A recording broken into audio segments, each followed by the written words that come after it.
अभिवादन स्वीकार कीजिए ब्रजेश मिश्रा का और आप देखना शुरू कर चुके हैं द डिबेट। भाइयों, उत्तर प्रदेश की विधानसभा में 24 घंटे से ज्यादा का विकसित भारत 2047 की बड़ी मैराथन परिचर्चा पूरी हो गई। सत्ता पक्ष और प्रतिपक्ष दोनों में जबरदस्त वाद विवाद संवाद सब कुछ हुआ। यह शायद पहला मौका होगा जब उत्तर प्रदेश के विकास को लेकर सत्ता पक्ष और प्रतिपक्ष दोनों इस बार बड़े गंभीर दिखे और सदन में जो चर्चा हुई उस चर्चा से उत्तर प्रदेश के विकास का रास्ता निकला या नहीं निकला। लेकिन एक बात इसमें तय है कि इस बार बड़ी गंभीरता से सभी विधायकों ने अपने अपने पक्ष को रोड मैप को जैसे प्रस्तुत किया है। ये एक अच्छी पहल है। मैं चाहूंगा कि इसको विधानसभा हर साल इस तरह के कार्यक्रम आयोजित करे जहां 24 घंटे सदन चले और सिर्फ विकास पर बात होनी चाहिए। आज चर्चा इसी विषय की कि सदन के भीतर क्या कुछ 24 घंटों में हुआ और यूपी को क्या हासिल हुआ। भाइयों, उत्तर प्रदेश की विधानसभा में 24 घंटे जो कुछ भी परिचर्चा चली आज उसका समापन हो गया। ये उत्तर प्रदेश के लिए, उत्तर प्रदेश की तरक्की के लिए, उत्तर प्रदेश के विकास के लिए, समग्र विकास के लिए इस तरह की अभिनव पहल होती रहनी चाहिए। विपक्ष की भी सराहना की जानी चाहिए।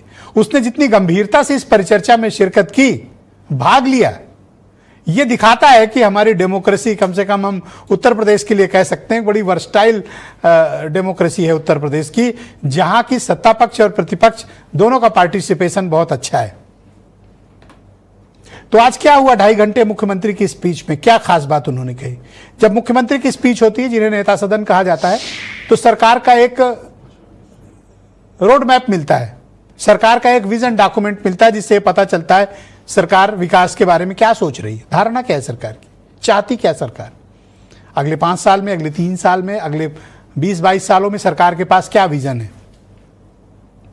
आज मुख्यमंत्री योगी आदित्यनाथ पहले वाले मुख्यमंत्री योगी आदित्यनाथ से बिल्कुल अलग दिख रहे थे।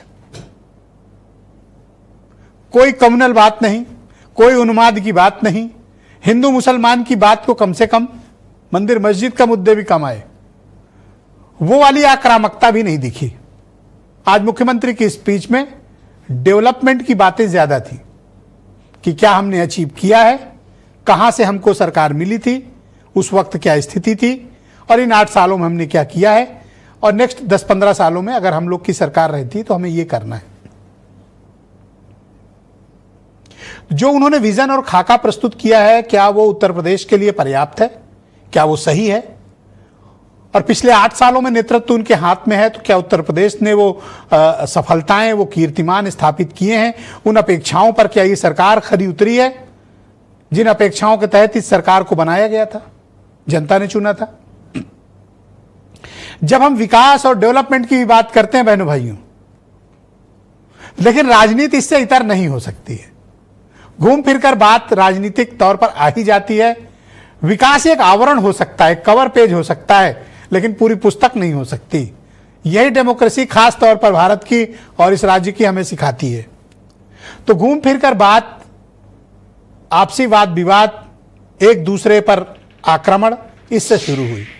लेकिन इस रोड मैप ने योगी आदित्यनाथ को क्या दिया? उन्होंने प्रदेश को क्या दिया? उनके पास क्या खाका था? राजनीतिक तौर पर भी आज अगर आप देखें तो मुख्यमंत्री ने अपनी राजनीतिक विचारधारा से परे जाकर मुलायम सिंह यादव की तारीफ कर डाली और कहा वो भोले भाले थे। शिवपाल यादव को सराहा, लेकिन अखिलेश यादव को घेरने में कोई कमी नहीं की। इंडिविजुअल को तो सराहा, लेकिन पार्टी को अटैक भी किया।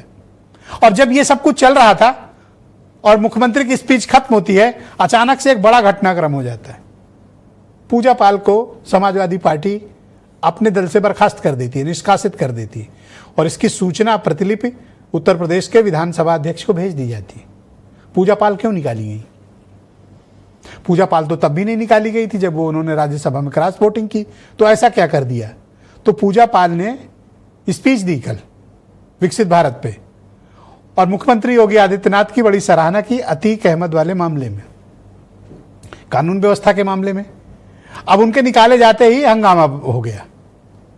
तो मुख्यमंत्री की जो 2.5 घंटे की स्पीच थी और पूजा पाल का मसला, ये बराबर चलने लगा। सनातन की बात जहां शुरू हुई थी, विकास की बात शुरू हुई थी, पीडीए की बात चल रही थी, वो बात चली गई पूजा पाल तक।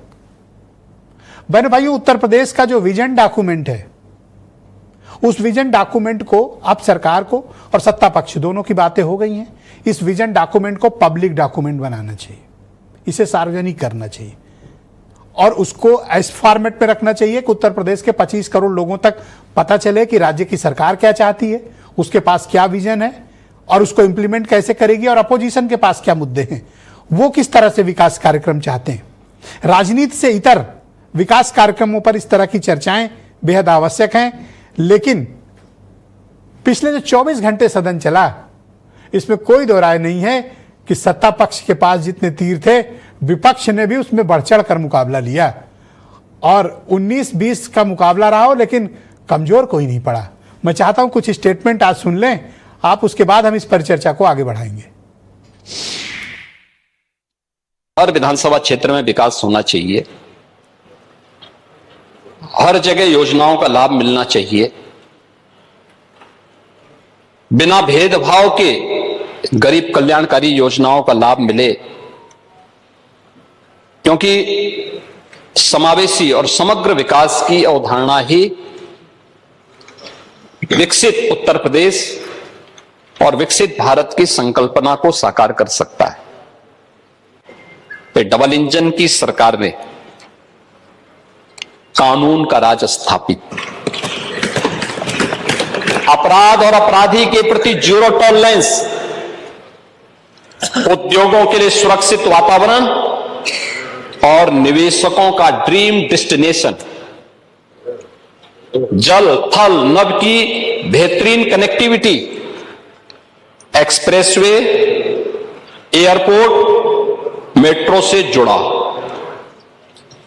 किसानों के खातों में सीधे सहायता जाना, युवाओं के हाथों में कौशल और रोजगार, सरकारी नौकरी हो या लाभार्थी परक योजनाओं का क्रियान्वयन बिना भेदभाव और बिना तुष्टीकरण के।